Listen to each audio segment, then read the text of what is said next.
Another week has passed and we get yet another Quest update, but this time it's a more system level update with a new v69 PTC, which includes a fundamental change to the way Quest windows operate.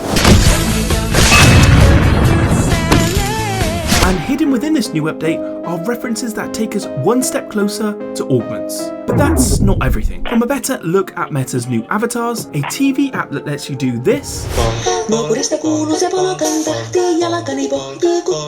and a deeper dive into a load of new headsets coming in the next few months. And so welcome back to another week's worth of VR news.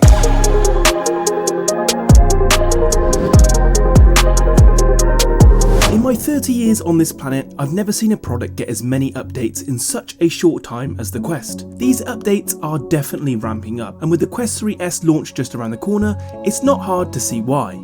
Meta is gearing up for MetaConnect in September, and they probably want a more refined ecosystem to present to all the new users. Now, I don't want to dive into this too much because I already uploaded an entire video on the subject, but Luna has recently leaked a high-res render of the Quest 3S, which you can see on screen now. And if Meta really plans to launch this hybrid Quest 3 and Quest 2 headset at $299, it's going to draw a flood of new users into the Quest ecosystem. But what's the endgame with Horizon OS? Well, let me show you where the entertainment side of things is headed. There's this incredible app called Spatial TV, which I have mentioned before, but it's worth bringing up again because it has a series of updates and refinements over the last few months. This is without a doubt the best looking screen on Quest.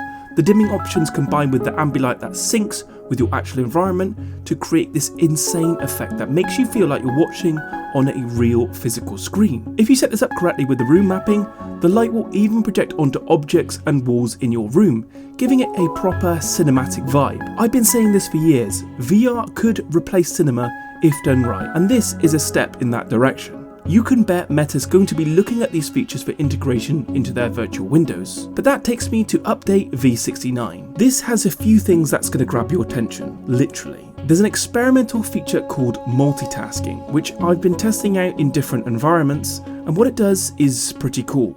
It lets you open a window inside a game and app that acts as another media player or even another game. So for instance, you can watch Harry Potter whilst pretending to be a wizard in Waltz of the Wizard. Inside, get away! The Queen will take spiders. Or listen to the Wiggles whilst making a fruit salad in Fruit Ninja. Chop up some apples.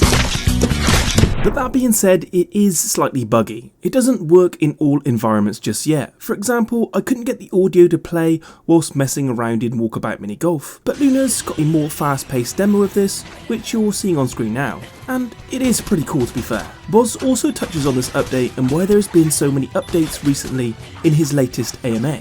Yeah, people have been really loving the rolling thunder of updates that we've been doing this year. And it's really satisfying to me and to the team to see people observing that rate of change. It's actually hard to answer the question, how long has this been in the works? In some ways, we've wanted to do this for a long time. So the idea's been there, we've been planning for it. Architecturally, I would say it was a year ago, we finally felt like we got the mixed reality platform to the place that this was the right investment to make. It's a meaningful architectural investment to unlock all these things we've been kind of serially just getting out the door. And there's we're maybe a year in and we've got another year and a half of continued improvements that we want to make ahead of us to get the platform all the way to where we want it to go. So it's a really exciting time. I think we're going to continue to make a lot of exciting progress, and also stay tuned to Connect to hear more. Just for reference, MetaConnect is over 2 days on September the 25th and 26th, so it'll be interesting to see what they have to show. But keeping on the subject of panels, there is more. Like how the Xbox app now has officially been turned into a traditional browser app, so you can have multiple screens whilst playing Xbox games. And if that doesn't tickle your pickle, there's also been some more general improvements to the theatre panels and animations, making everything look and feel smoother. But here's where it gets really interesting.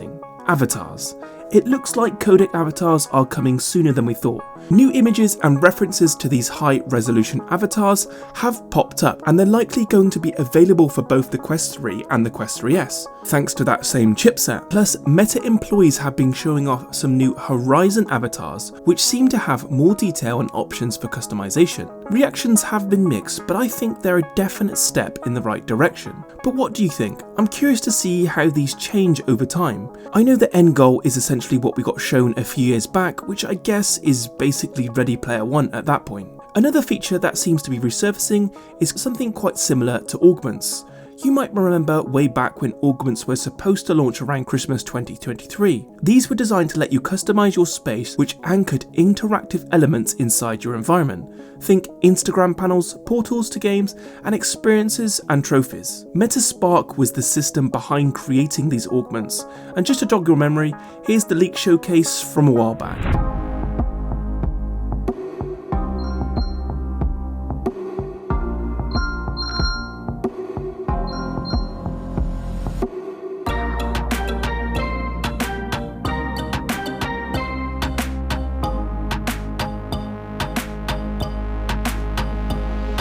Now, with the v69 update, Luna has found some references suggesting that anchored panels are making a comeback. It's likely that end up being something like this. Just to give you some context, the reason augments were temporarily shelved was that the original version just wasn't good enough.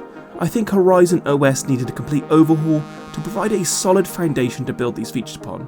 I'm really pleased to see the Quest getting more and more features, but what I really think it needs is deeper integration with third-party services.